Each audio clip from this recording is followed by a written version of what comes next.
Харуулын цамхагт эгэлхэн борд цэрэг энхий манаанд зогсон. Элийн застав хайрт ээжийнхэн сүүн цагаан сэтгэл, хангараавынх нь хүүгээрээ омогшох итгэл, хонгор чингүнч амаргийнх нь хүлээлт, бас хамгаас ихэм их хормын түүнийг энд байгааг гэрчлэн.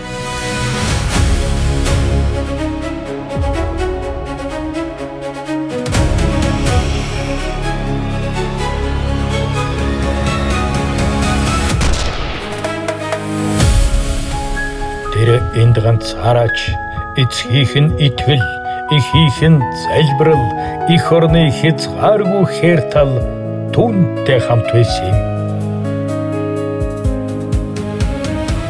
Эх орны нэгэн шөн эгэл бор цэргийн зүрхээр хамгаалагдсан. Эх орон оршсоор байдаг нь энхий манай тас сардгүйд оршдог юм.